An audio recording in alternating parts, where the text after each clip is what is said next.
Hey everyone, Doug DeMuro here. Today we're diving into the top 10 car mods that absolutely need to be left behind in 2024.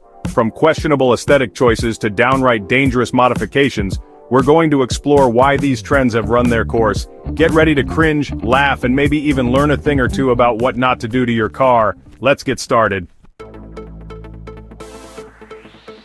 First up, we have the infamous Carolina squat or squatted trucks. You know, the ones rear end lower than a limbo champion, front end jacked up like it's about to take flight. Now I get it, some people are into the whole aggressive look, but this trend sacrifices practicality for, well, let's just call it an acquired taste. Imagine trying to haul anything in the bed of that truck, or see over the steering wheel for that matter, not to mention the headlights blinding oncoming traffic.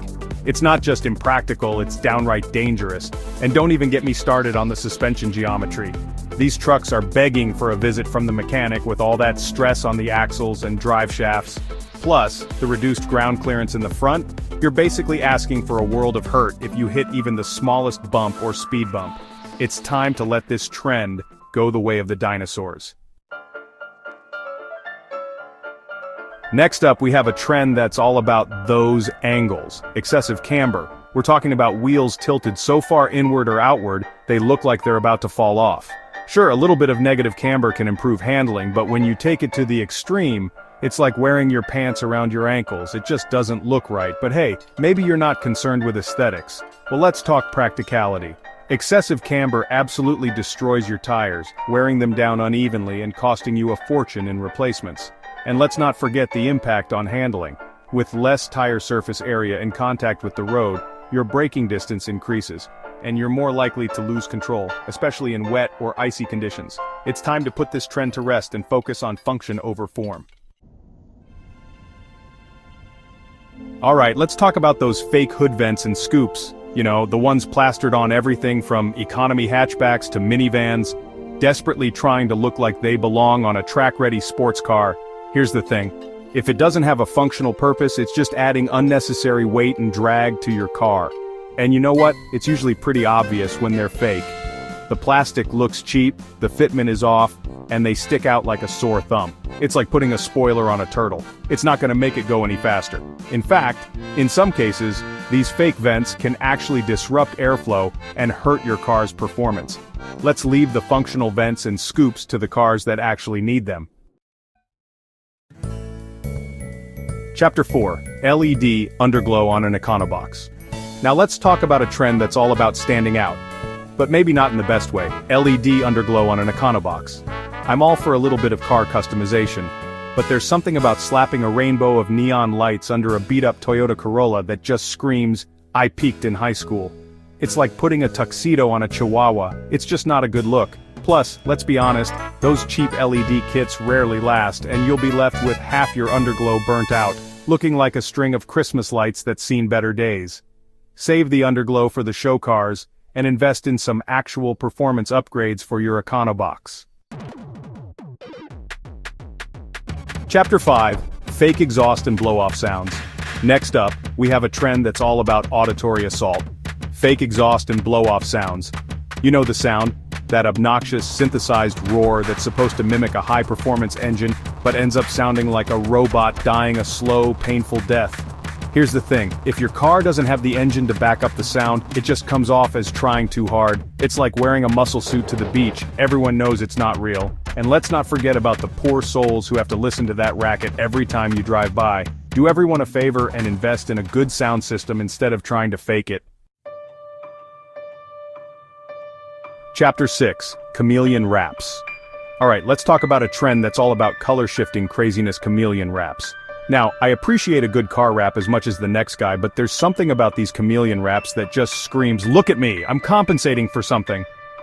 The colors are often jarring, the transitions are rarely smooth, and the overall effect is more likely to elicit a chuckle than a compliment. It's like wearing a tie-dye shirt to a job interview. It's just not a good look. Stick to a classic paint job or a well-executed wrap with a more subtle design. Chapter 7, Oversized Wings and Spoilers. Next up, we have a trend that's all about downforce, or at least pretending to be oversized wings and spoilers. Unless you're driving a race car on a track, chances are you don't need a wing that's bigger than your car. These massive wings and spoilers just create drag, reducing your fuel efficiency and making your car look like it's trying to take flight. It's like putting a parachute on a bicycle. It's just not necessary. Stick to a subtle lip spoiler, or a well-integrated wing if you want to improve your car's aerodynamics. Alright, let's address the elephant in the room: straight piping your exhaust. Now I get it, a throaty exhaust note can be music to a car enthusiast's ears, but there's a right way and a wrong way to go about it. Straight piping, which essentially removes the muffler and any noise-reducing components from your exhaust system, is the wrong way. Not only is it obnoxiously loud, it's also illegal in many places and can get you slapped with a hefty fine. Plus, it's incredibly inconsiderate to your neighbors and anyone else within a 5-mile radius. If you want a louder exhaust, do it the right way with a high-quality aftermarket exhaust system that's designed to improve both sound and performance. Now this one might be a bit controversial, but hear me out. The Tesla Cybertruck. I know it's supposed to be the future of trucks, but I just can't get past the design. It looks like it was designed in Minecraft with its angular, polygonal shape.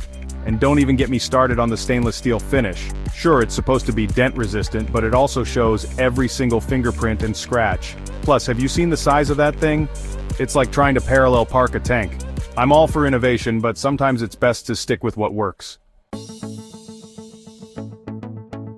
Well, there you have it, my top 10 car mods to leave behind in 2024. We've covered everything from questionable aesthetic choices to downright dangerous modifications.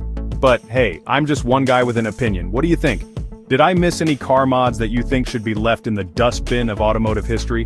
Let me know in the comments below and let's have a discussion. Remember, car modification is all about personal expression. But it's important to do it tastefully, safely, and legally. Don't be that guy or gal who ruins their car and their reputation with ill-advised mods. Keep it classy, keep it safe, and keep it fun. If you enjoyed this video, make sure to give it a thumbs up, subscribe to the channel for more car content, and hit that bell icon so you don't miss any future uploads. And be sure to let me know in the comments what other car-related topics you'd like me to cover in future videos. Until next time, drive safe and keep those mods classy.